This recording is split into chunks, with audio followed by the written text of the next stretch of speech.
Welcome back to Kaustubh Pawar Cricket Academy YouTube channel. Today I will teach you how to build an innings और लंबी पारियां कैसे खेलें.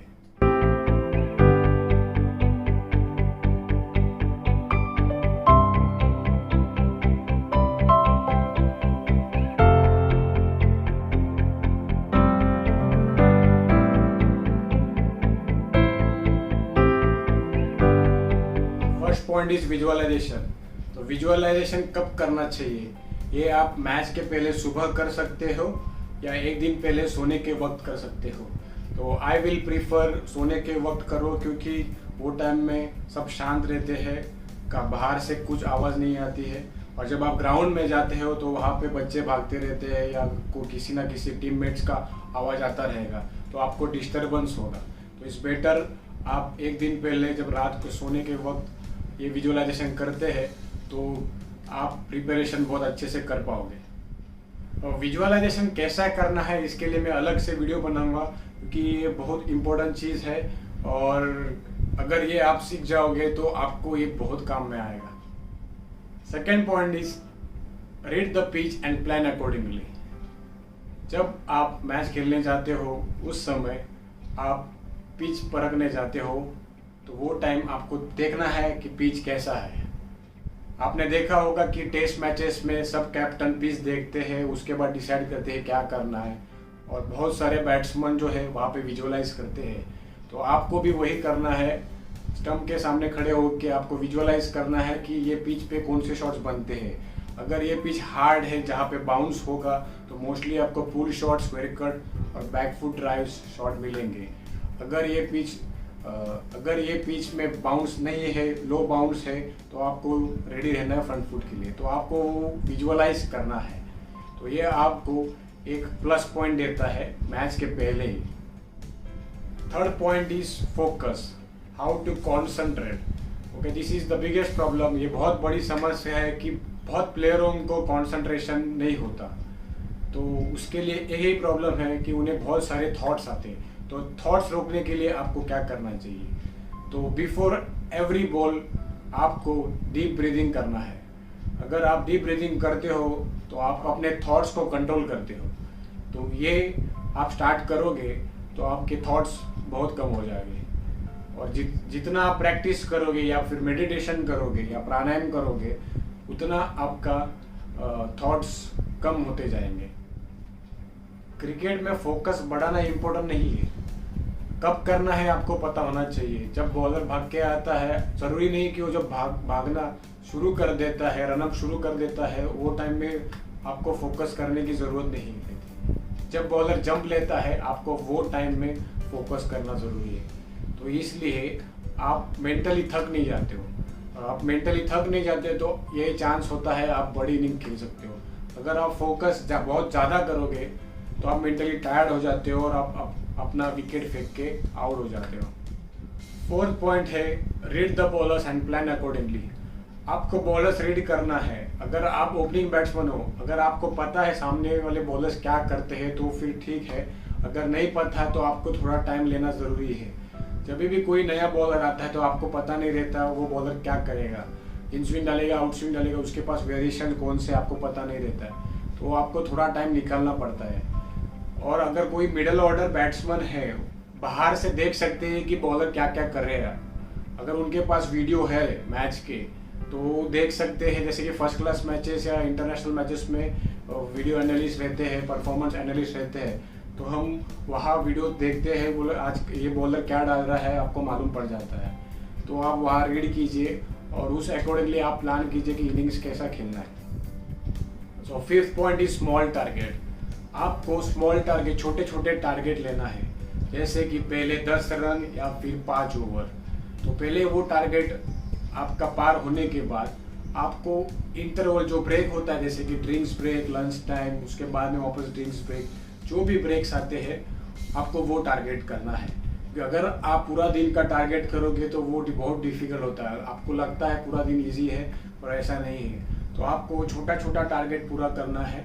तो उसमें आपकी पार्टनरशिप भी हो सकती है. अगर आप अपने पार्टनर से बात करोगे, उन्हें उसे कहोगे कि हम 5-5 ओवर खेलेंगे एक दूसरे को बात करते रहेंगे तो आपके लिए भी इजी हो जाता है और आपके पार्टनर के लिए भी इजी हो जाता है। और जिस टाइम पार्टनरशिप होती है तो दोनों साइड से रन इजीली निकलते हैं। अगर आपके सामने विकेट जाते हैं तो आपके ऊपर भी प्रेशर आ जाता है, तो इसलिए आप एक दूसरे को सपोर्ट करना ज़रूरी है। अगर आप सफल हो गए इन छोटे छोटे टारगेट अचीव करने में, तो आपको बता दूं कि पूरे दिन में अगर 90 ओवर्स खेलोगे तो 540 बॉल्स होते हैं। तो 540 में से अगर आप आधे भी खेल लो तो 540 में से आधे बॉल 270 होते हैं। 270 में आप पूरे दिन में according to your batting and pitch आप 120 से 200 रन कर सकते हो। तो आपको वो प्लान करना है अकॉर्डिंगली। ये कैलकुलेशन के लिए इजी है, पर अगर ये सारे पॉइंट्स आप ध्यान रखोगे तो बड़ी पारी खेलने के लिए आपको आसानी होगी।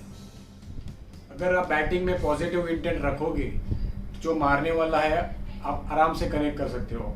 अगर आप डिफेंसिवली खेल रहे हो तो वो टाइम में क्या होता है कि आप जो मारने वाला बॉल है उसमें भी लेट हो जाते हो या कनेक्ट नहीं हो पाता।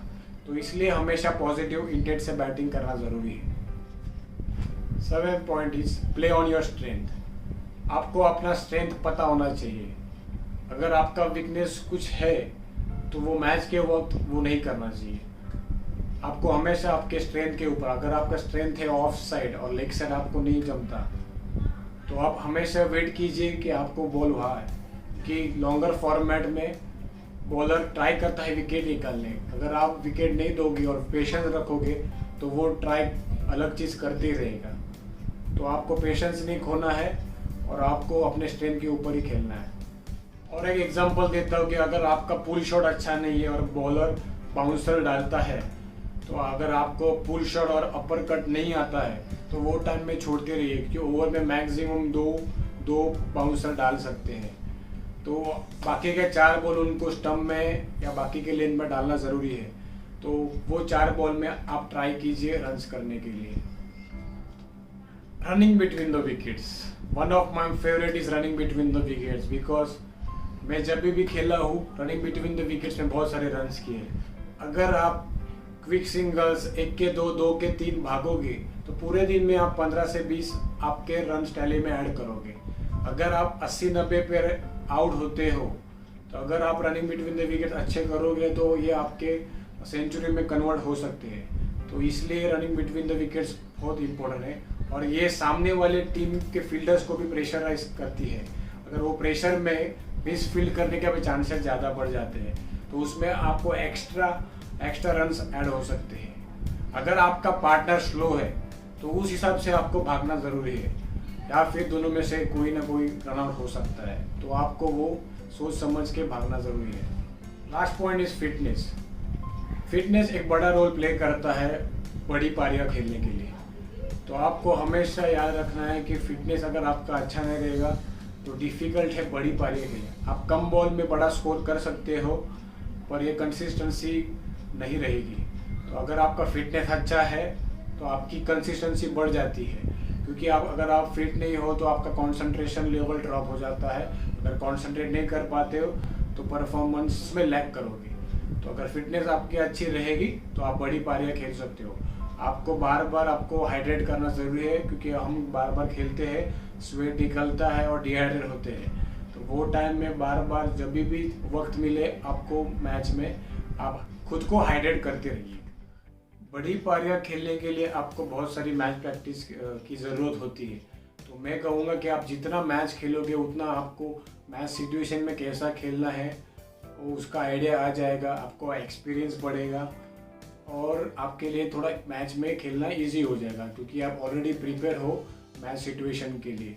और जितने अलग टाइप के पिचेस के लिए आप खेलोगे उतना आपके लिए इजी हो जाता है जब आप ऊपर के लेवल खेलते हो। क्योंकि सब स्टेट्स में अगर आप स्टेट लेवल खेलोगे या फिर नेशनल लेवल खेलोगे तो सब जगह अलग अलग पिचेस मिलते हैं। तो आप वो सिचुएशन के लिए आप रेडी हो जाओगे और ये आपको हायर लेवल के लिए बहुत काम में आएगा। Thanks for watching this video. आपको अगर ये वीडियो पसंद आया तो लाइक कीजिए, कमेंट कीजिए कि आपको कौन सा पार्ट सबसे अच्छा लगा और सब्सक्राइब कीजिए for more detail information videos. धन्यवाद।